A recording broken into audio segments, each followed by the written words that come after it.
Welcome to the July 2025 GoldSim webinar. Today I'll be talking about modeling water rights in a shared reservoir.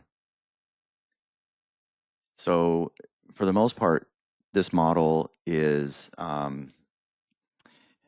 would say, something that I ran into earlier in my career when I was building models as a consultant for water resources, municipal type customers who had or they managed a water system that involved one or more reservoirs in which they were drawing water from to supply various demands that had they were distinct from each other, demands coming from entities that had different priorities on the water, and not just on a flow basis but in a storage basis. So and these were systems located in the Western U.S. where prior appropriation doctrine is being used to manage water rights, or I guess make them, I guess it's the legal backing behind them. And I only have a limited experience with water rights, but one of the things that we had to do was simulate in a model, in a GoldSim model, this process or this system that involves storing water within, I guess you could say, conceptualized components or compartments of the reservoir. It's like on paper storage, so to speak. And we can draw it. I've drawn it with this diagram that you see on my screen here, showing a dead pool, senior account, junior account, and conservation pools. These are just hypothetical, made up things, but the point is that they're layered in a way to, I guess, mimic the structure of the model that I've developed here, and that I feel encapsulates the major functionality that is required to distribute the water in the right way. So in this webinar, I'll describe how I've set it up and what it represents. Now, there could be many situations that require that you modify this if you're doing this for a real project. A lot of times there's transfers that occur mid-season for whatever reason. They might need to do a discrete change from one storage or from one account to another. So this obviously isn't water actually flowing around. This is like a bank transfer, electronic transfer kind of a thing. But it has meaning on what they can actually deliver in the real world. So it has important consequences. So it's important to conceptualize this in a way that is realistic for what they're trying to solve. So yeah, it is a simplistic and hypothetical model, but I feel like this is something that I wish I had already gone through before I started doing these kinds of projects. I think we started out kind of doing things a little bit differently, and it made it more complicated. So that's why I wanted to bring this up. I'm also putting it into our online course that I'm working on for doing water management modeling. Okay, so I do appreciate any feedback that you might have, also any questions that I can also take at the end. And all right, so let's get started. So we have these 4 pools that I've just mentioned, and I've layered them this way because they're representative. The layering is representative of their priority, and where the bottom one is the highest priority. And I guess it kind of makes sense in this type of diagram because if you were draining it, the first one that would draw down is the top one, so it kind of makes sense in that regard. And that's how these buckets work, with one exception, and a really big exception actually. In this diagram, when everybody's pulling their water out, the only one that's getting hurt initially is the top one. So everybody's pulling their water out, and then the top one is just sitting there. It's just draining faster and faster because everybody else is taking from below, so they're all falling down together. And that's what we prevent in this model. In the model, we're doing it differently. We're saying, no, once you fill your storage, it's yours to use and keep, except for the things we can't control, which in this case, we have some evaporation losses. which is another big part of the model. Anyway, let's just walk through the basics of how this works. We have an inflow, and in my model, it's just a arbitrary inflow. I've got it set here to, I'm just using small numbers so they're easy to understand. But this is 10 cubic meters per day. And that's an average. I put it through a stochastic element to come up with some numbers that are a little more realistic and realistic looking. But more importantly, I like to use a stochastic, any kind of modeling process initially. I think it's better than trying to get all the input data initially, because it kind of bogs down the whole process. But if you know, like, oh, it's on average some amount, then just put a stochastic and then build the logic. The nice thing about a stochastic is you can test the robustness of your model by throwing a lot of randomness within reason, randomness at your model to make sure it operates well under varying conditions. But anyway, so it's just random numbers here coming in, and it's just one flow rate coming in. And so right here, I have a reservoir element. You can see these elements look different. This is a reservoir element. This is a pool element. There's not really a big reason why I did this. Initially, it was just because I realized I only had one outflow and one inflow. And in those cases, the reservoir is fine because there's just one input field for each of these. Now, you could obviously, and we've had the reservoir element has been around for many years. And so those of you that have used GoldSim for a while know we can put any equation in here. And so we could just add up a whole bunch of inflows if we wanted to. But the pool element really is the better element for dealing with an actual reservoir storage of something that has multiple deliveries, especially. Okay, so anyway, this is the dead pool. It represents this bottom pool right here. There's not really much going on, except that this is where all the inflow comes in. It all I mean, not literally, but we do it this way because it turns out that by developing this model in a way that's got cascading buckets like this, turns out to be a good way to, it models this type of system well. So this is the first bucket, and all it does is fills up. We give it some inflow, and I'm gonna go back to edit mode so it's a little bit easier to read stuff. Okay, so we have an initial value. Now this is one thing that's kind of tricky with the initial value. I've got multiple elements that combined represent the entire reservoir. I don't have one reservoir for this model, and I don't have one element that represents the reservoir, right? It's made up of the combination of all of these. If I want to know what the total volume is or the water surface area, doing a lookup, I need to add up all of these in order to do any kind of operations based on the total volume. So yeah, they're all individual working here. So if in the initial state at time 0, let's say I want the starting water level to be halfway up the senior account, halfway up into this blue zone. If I want to start there, it means the initial one must be full, or sorry, it means the dead pool must be all the way full, and it means the top ones must start empty, right? So, and then it means that the senior account is half full. And so on the senior account, my initial quantity is that over half. Anyway, so back to the dead pool. So water is coming in here. Here's the inflow. And then the only thing leaving is evaporation. And so now you're maybe asking, well, why is evaporation coming off of the dead pool? And it's because we have to distribute it among all of the, I'm calling each of one of these an account. We distribute evaporation proportionally, and I'll talk about that in a little bit. The important thing here is that we have this upper bound. So the bucket has a capacity.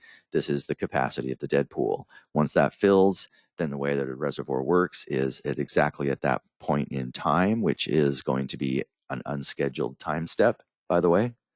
Then it will begin to overflow immediately into the next account. And then the next one fills, and nobody else is getting their water at this time, right, above them until the next one fills. This one fills. This is all happening within a time step, by the way.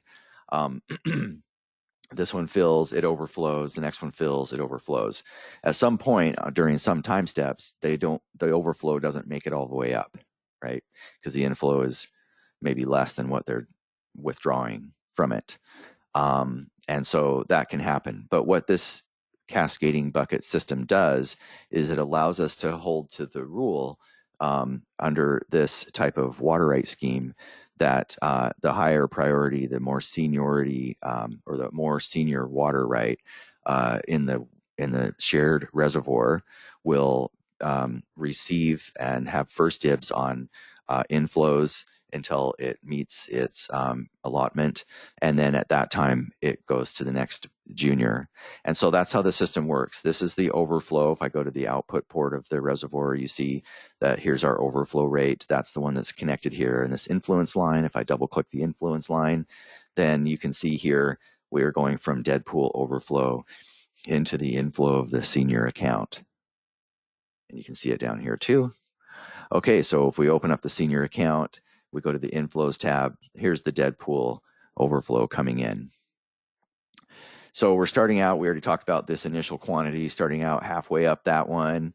It has a lower bound 0, upper bound, and this is the account holder's capacity to store. That's all they get to keep or store. Once that's fulfilled in a time step, then anything else overflows. But also keep in mind that during the time that this is filling, they might also be withdrawing a flow rate at the same time. So that depends too. If they're sending a lot of water out, then that impacts the more junior water rights accounts, because that means they're not filling, they're just taking the water immediately. So the senior water right has the first dibs in this case on both the inflow and on being able to store it, on being able to accumulate. So that's a kind of like double almost of having better access to the supply. Okay, so that's the inflow. And then on the outflow side, I'm doing something a little bit different here. We have, in addition to evaporation, I have the discharge to their water supply. This is who this is the point of this account, is to deliver water to whatever use. And we could say is something like irrigation. Typically, a more senior right would be in the Western U.S. It would be related to irrigating for agriculture. Those are usually the more senior rights. And so we would need to calculate what that is. And I'm using a controller. I'll talk about that in a bit. We don't have to, but I was doing it. I just want to be able to show how you could have additional controls on the outflows from a single pool. But the other thing to keep in mind is that in a system like this, in a shared reservoir, the outlet works as potentially shared too. So you might be having to limit your individual flows leaving each of the accounts, sum them all up and know what the total is, and make sure that that total doesn't exceed the maybe a hydraulic capacity or something like that, right? That would require an additional allocation. I can talk about that if anybody's interested. Anyway, we just work up the chain here. So this senior account overflows into the junior account, and it's the same story over again. This one's starting out empty though. And then so that inflow comes in. This one has to fulfill some demands as well, so water's leaving it. And then it finally gets up to a conservation pool up at the very top. And there's yet another difference at the top, and that is that in a lot of cases, you also need to manage flood control. And so this would be at the top. It's all dealing with flows up there at the top. So I'm using the top pool for that purpose too. And so what that means is we will have a third outflow request on this one that is going to be for controlling it when flows get too high and it's going the other, now we have a different kind of a problem. But we'll talk about that in a second, a little bit more, how I do that. Okay, so that's how we fill all of them. We can also, let's see, and this model example is available on our website, so you can play with it too if you want. I need to get out of Monte Carlo simulation. I don't need to see that much information right now. So I'm just changing the Monte Carlo settings to run a single realization here. Okay. So here's the volume, and I've done something a little bit different. I'm showing the individual volumes as layers. So what that means is the junior account is only 10 cubic meters. It's just this layer in between the blue and the green. So this is this output's actually the top of the junior account. I had to calculate those separately out here to be able to plot them in this way because their actual volumes are right. They're not this. This is a layered view. So anyway, the top of the conservation pool is here. This is also happens to be the top of the total as well. This is total volume. Anyway, you can see here that at the beginning of the simulation, the blue line is the senior water rate account, and it's getting closer and closer to the dead pool, and it's kind of like an asymptotic approach. And there's a reason for that. It's because we have a controller that's slowly, imagine a valve that's slowly closing as you get closer and closer to that. That's what the controller is doing. But let's look at the flows themselves. So I'm going to put these, maybe I'll put them side by side. Okay, so the flow to the senior account is this blue line on the right. You can see it's dipping down. That's this period of time where we're approaching the dead pool. We don't want to dive into that. That's a protected pool. Then we come back up, and once it's full, once the senior account is fulfilled, we've got full capacity right here, then we can start sending water to storage or just delivering water to the junior account. Whether it goes into storage is another question, right? Because they might have outflows or they might have a request. So as soon as they get their water, it probably just drained back out. And you can kind of see that over here on the left. You see on about the same time, we don't see any green line rising at that time. So that means it didn't go into storage then. It just flowed straight through. But that's okay. That's what they wanted. And then as we keep going, then you see that the flow is continuing, and this is inflow going into the, oh no, I'm sorry, this is not inflow. This is, well, it would end up being inflow, but it's actually deliveries from the junior account here. But the point is that junior account is starting to fulfill its demands prior to the next in line, which is this conservation pool. And anyway, so the conservation pool starts to rise once everybody's got their fulfillments. And then we get up to a point where, in this case, I've set it so that at 100 cubic meters, then this is considered the flood pool. So when we're in that scenario, then we switch and we start just trying to get the water out.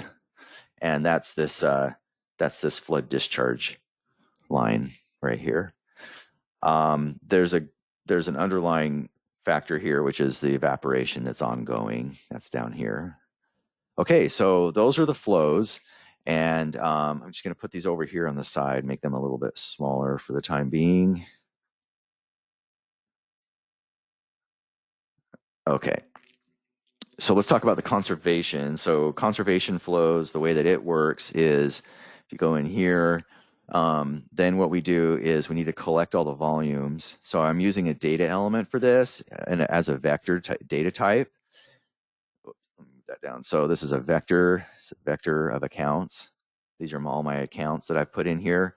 Those of you that are new to GoldSim, you'd use array label sets to create these vectors or these arrays. We call them in GoldSim, we call them vectors. It's like an array, but you can create them here. I've got one that I created called accounts, and it has these names in here with those colors associated with them.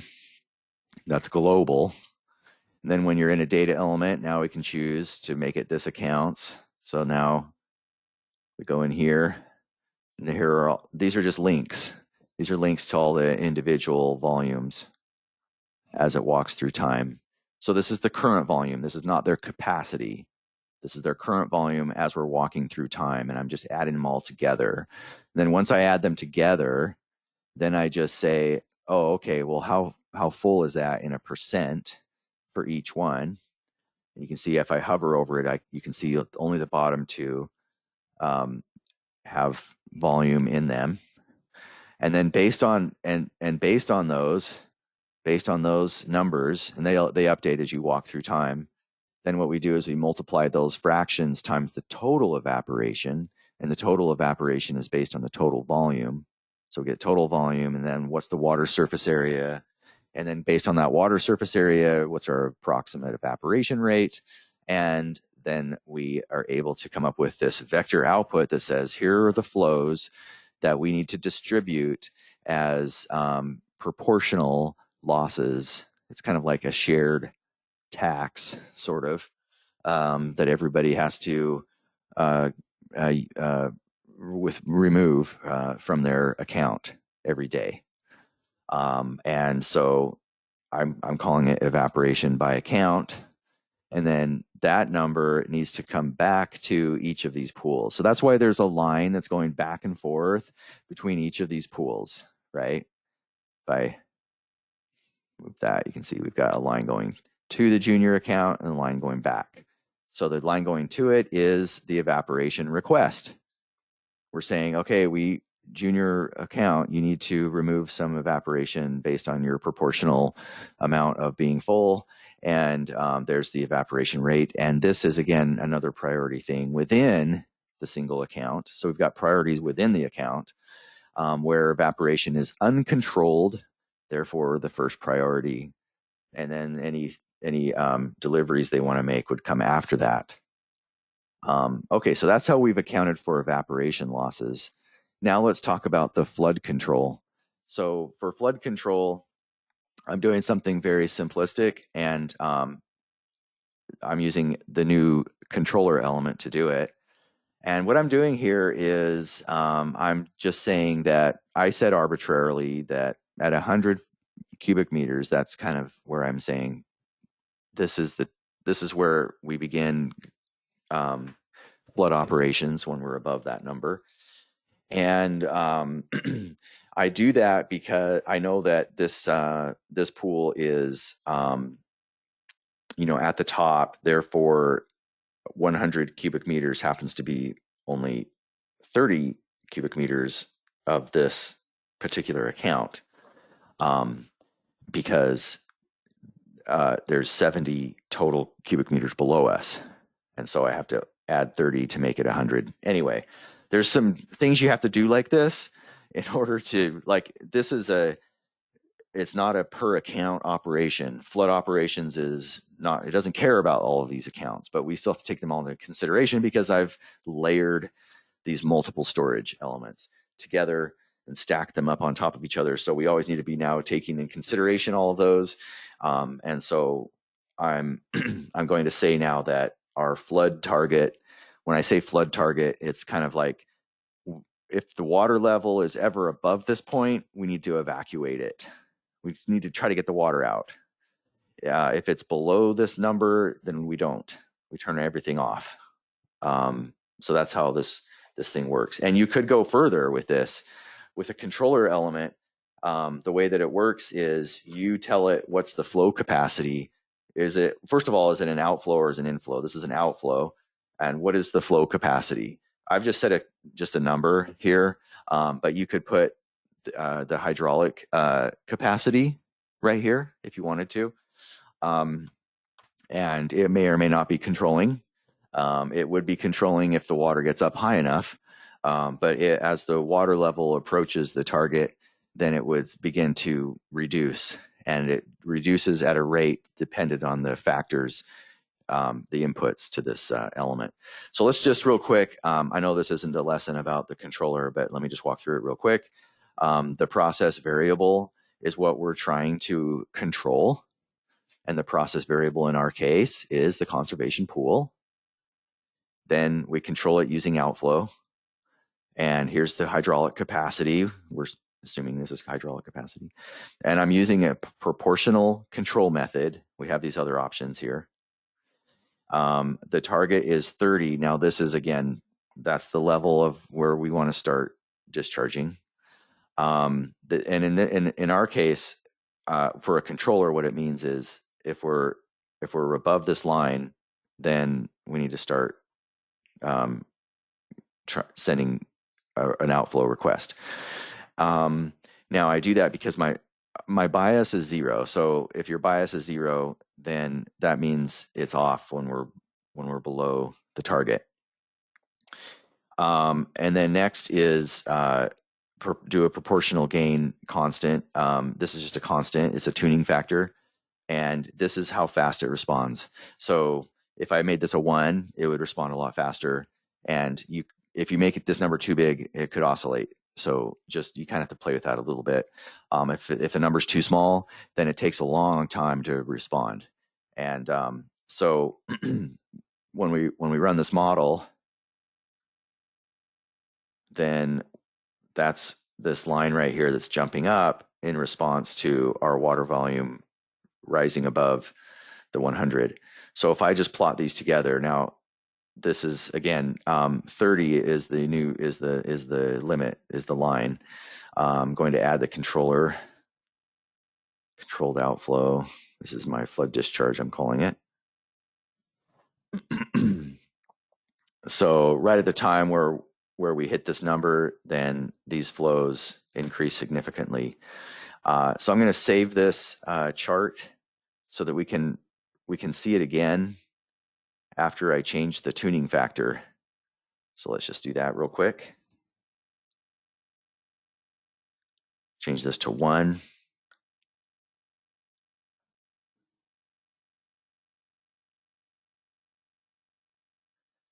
And you can see there's a little bit of oscillation there. This number jumped up a lot faster. So that's the impact. You can see over here, this flows up higher, and we didn't rise up as high at the top. So that's the impact, yeah. Okay, so we are using a controller to deliver flood releases when the water is too high. Now down here at the senior account, I mentioned these are delivering water. I didn't really say where those came from. If you go up one level, then I've got these demands. The demands are just constants right now. These could be anything though. These don't have to be constants. But these are the demands on each of the pool or each of the accounts. And so I could just say that's what we're trying to deliver, but I wanted to show that in the case of the senior account, that instead of just delivering up until the point where we hit the dead pool, we want to slowly ramp it down to just give a little bit more buffer and a little bit more smoothness in operations to allow for additional losses in case, just to prevent us from going down into that pool. In order to do that, we can use a controller again. So the controller, what we do here is, instead of just saying there's a demand on this account, we say, no, we're going to control it, and we're going to do it based on how far we're from the bottom, how close are we getting to being empty. And I see a lot of models, a lot of people are building models out there and doing this type of, this is their intent. The intent is that they want to slow the outflow as they approach the lower bound instead of just turning it off. Well, the intent might have been to turn it off when they hit the lower bound, but the problem is you see oscillations when you do that, especially if you use like an if statement that says, if you're at the lower bound, stop, otherwise start, and it's just on, off, on, off. So this is not a good way to run your model. So a better way to build it would be to have a smoother control mechanism, and that's what this controller will do. You could build logic to do the same thing, by the way. It's just an expression, but this just makes it a little more cleaner and easier to see.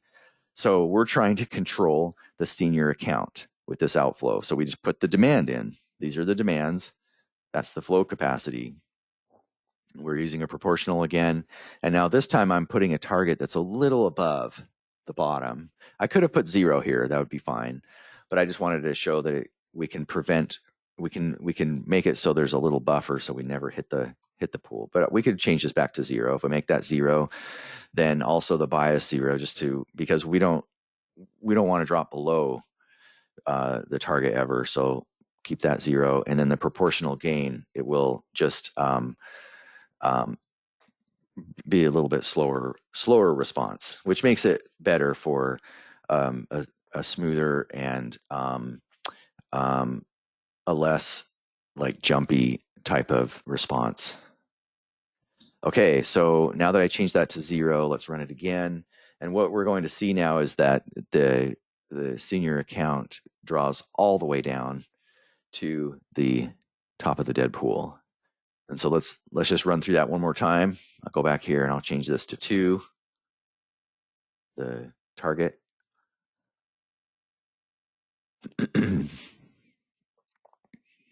And now you can see, I don't know if that's easy for you to see, that it's slightly above the pool now. Okay, so these are all of the main components. Now, I mentioned before that you could have more going on. Like a common thing would be to transfer. So you may need to move water from this account over to this account. And it turns out that because you can see we've got all these lines going all over the place, there's a lot of recursion. There's recursive, not recursive, it's a feedback. There's feedback loops. In all of the cases, there's a loop here. You can see the water, there's information that goes here, it goes up here, there's information comes back here. So there's a whole loop setup going on here. And it's all because we need to refer to all the volumes, each one of the accounts. So there are options. One thing you could do to decouple all of this, and you might be asking, well, why are we even trying to decouple? Why are we talking about this? The reason you might need to decouple things is because you're going to start hitting recursive loops if you try to start doing transfers from one account to another.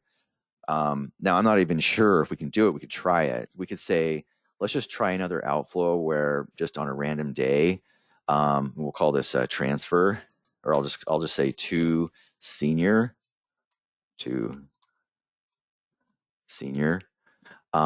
let's just say, I mean, this is really simple, but if E day is greater, well, let's just say equal. I think equal would be better.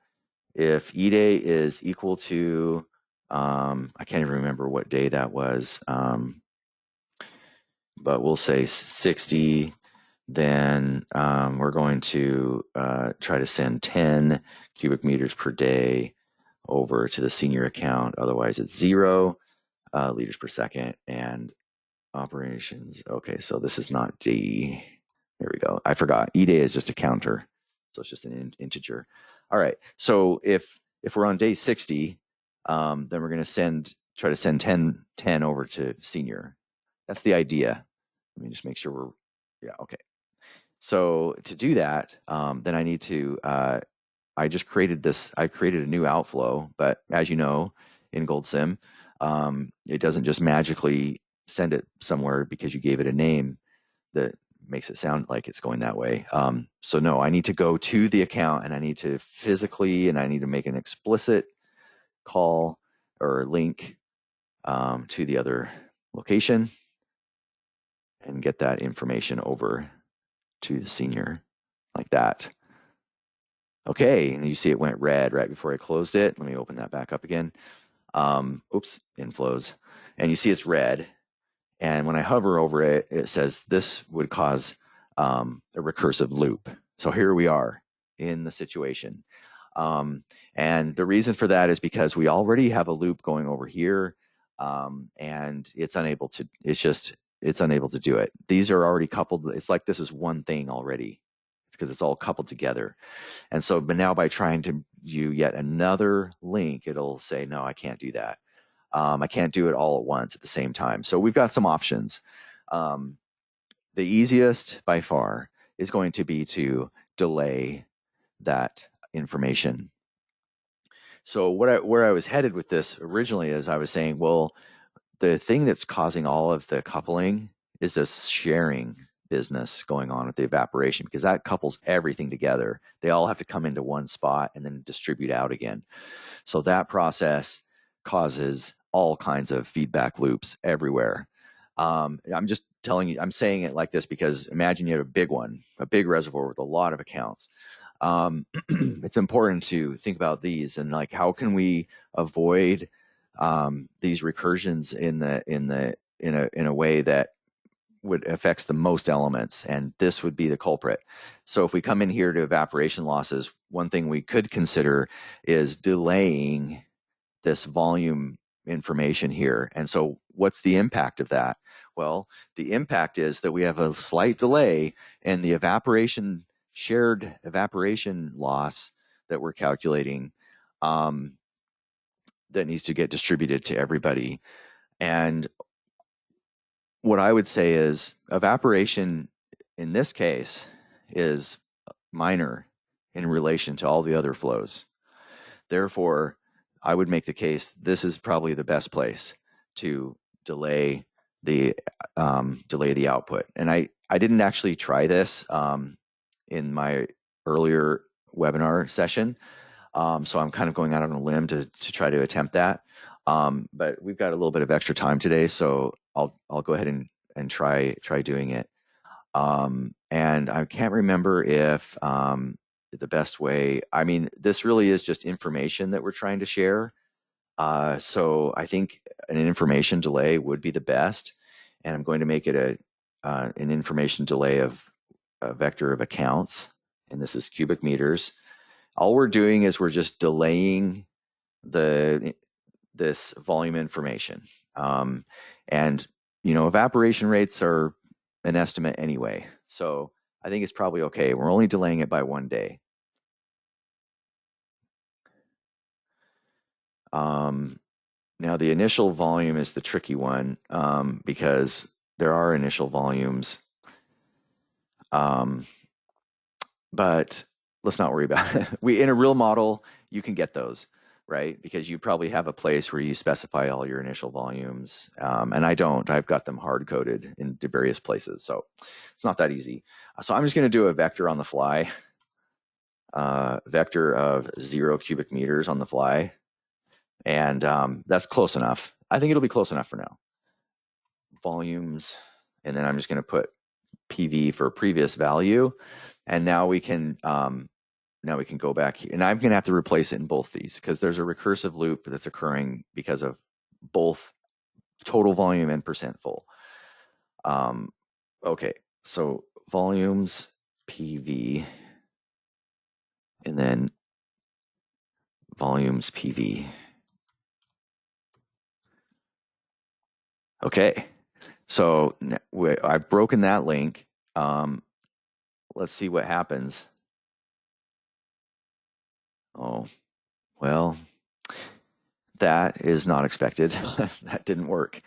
Okay, so since that didn't work, then I have to just go ahead and put it in here.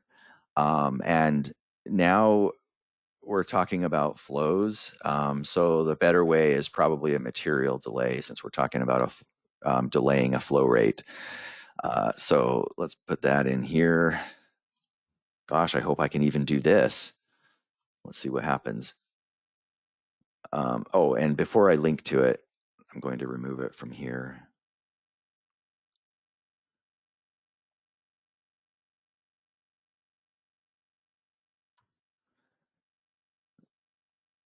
Yep. Okay, junior account.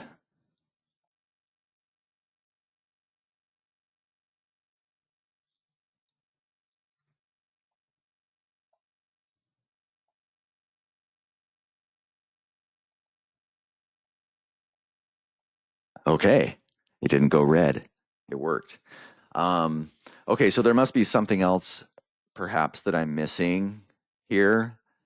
And I haven't thought it through yet. So I'm just going to, for now, go back and let's make sure at least that we can get away with just having a single delay. And it looks like we can. I'm going to hit the F9 key. F9 is also up here, model, update expressions. Just make sure everything connects, and it does. Everything works okay. Let's see, I run the model, and it's kind of hard to see. Let's see if okay, there. Well, did it happen there? No, I said on day 60, there's nothing there. Oh, okay, that's the problem. Let's try let's try day 45. Oh, actually, that's not going to work because it's already full. So it would just overflow. So let's see, the only time we could send water, let's say on day 55 or 56. We'll try that. I know this is a very contrived example here, but I'm just showing that there's a little bit of complexity, right? When you're trying to 56, I think is what I said, right? Okay, there we go. It's kind of hard to tell, but you can see there's a little bit of a dip here. If I zoom in, there's a little bit of a dip here where the green line just suddenly just drops down. The blue line came up in response, but you can see it's a day later when that response happened. So there is a day when there's a little bit of mass in transit. So the material delay, and that's why we want to use a material delay when we're passing flows around. If you're doing a mass balance, you'd want to make sure that you account for that little bit of amount in transit in the delay. So for that 1 day period, there's an amount that's kind of held in limbo that's getting moved over to the other account. And that's this amount in transit. You can look at a plot here and it shows that just on that 1 day, we were in the process of moving everything we could out of the upper junior account into the senior account. Okay, so that's the process of doing like a water rights transfer. You could also do it as a discrete change, perhaps. So that's how we would set up the system. Oh, and then I also mentioned earlier how there could be an ultimate constraint on total outflow, and each of these buckets has their own discharge. So if we added all of those up, then we would have to use an allocator to then throttle down any of the, well, I guess the lowest priority one first, to be restrained to maybe a flow capacity limit on the outlet works. So that's the end of the presentation. I hope that was useful for those of you that might be considering modeling a shared reservoir. I will be this is being recorded, and I'll post this on our archive with all of our others, and also provide the examples. So I'll wait around a little bit in case there's any questions, but otherwise, thanks a lot for joining, and hopefully we'll see you next month. Okay, somebody asked, have you used an allocator to see an unused signal in such cases of loops?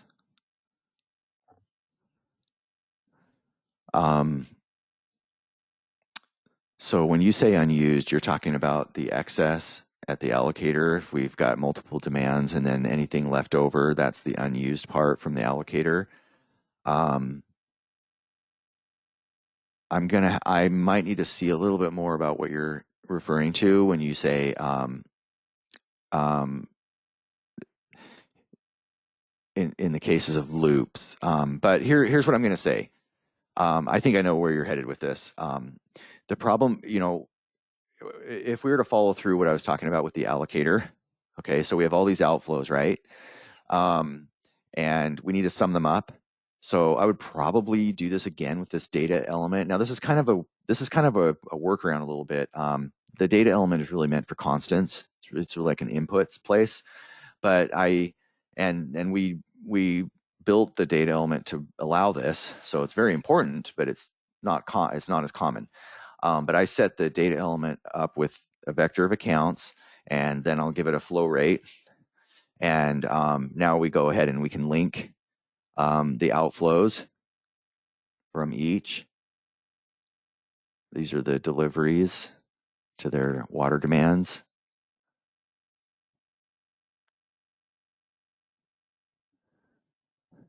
And so on. You get the idea. So we would do that, right? And so this would be the total. This would be like the total delivery they're making. But the problem is that we might have a capacity, right? Yeah, we might have a flow capacity. So then that would mean we would have to come over here And we would have to say what is that capacity, but that actually is on the tail end. So we are already too late. By the time we can't this amount that we're connecting right here has already been released, right? That's already occurred. So in order, we would need to throttle down the request actually. So that means we need to come up to the top up here at the demands. And actually, it's for anyone that we're controlling, it would be right here. So that's starting to sound a little bit confusing. But what I mean by that is we need to capture the point at which we make the request on these outflows. So by me connecting these are directly the outflows. That's too late. But it would make sense, however, in a case where we are making a controlled request. So for the senior account, it's the controller. Okay, that's just a request we're making right now, right? That's just the request on this thing. So we want to take that one, and then the request on the others happens to be that demand. So demands, that one. And then the junior account demand, that's the request on the junior. These are all the requests. The dead pool doesn't have one. So these are all the requests. It turns out that the senior account has an additional layer of control, but we want to come right after that. So we're coming in right after that, and then now that we have that, did I do that okay? Yeah. Now that we have those connected, then we would put in an allocator here. And let's say we found out that the hydraulic capacity of this is, let's say, 10. And then we would come in once again and put all of our requests we're trying to make. All right, so this would be conservation and junior. Oh, except I'm putting them backwards. So I need to switch them around. Senior's up there because the priorities, right? So we need to make sure that the priorities are correct. And then we would go ahead and we would link. Oh, we don't need to put the data. Sorry about that. We would now just link to these here, and we might get a recursive loop. It looks like we didn't, but let's see what happens. Demands. I think we will. Oops.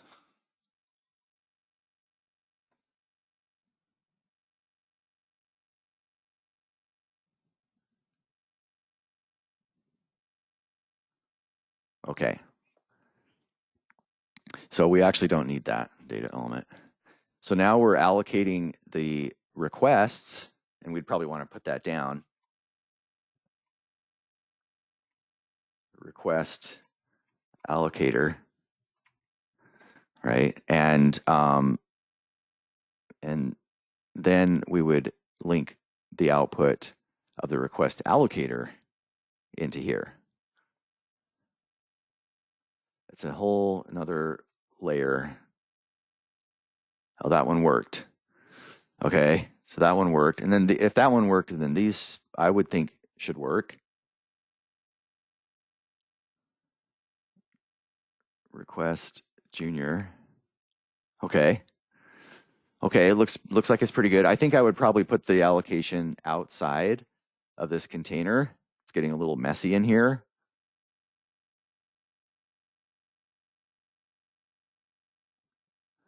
Like that.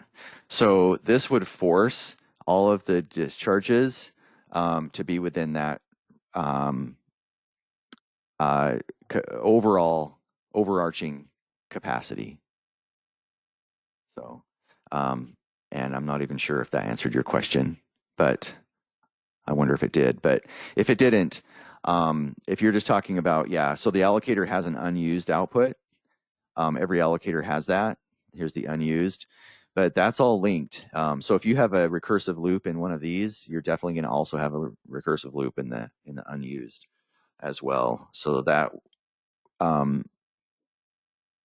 maybe I'm not answering your question, but anyway, at least we got to work through the process of allocating the outflows.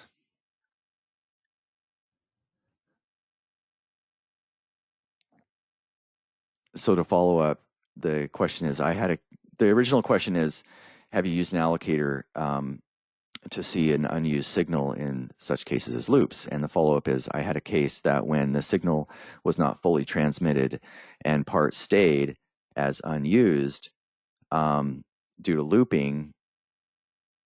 Oh, I see.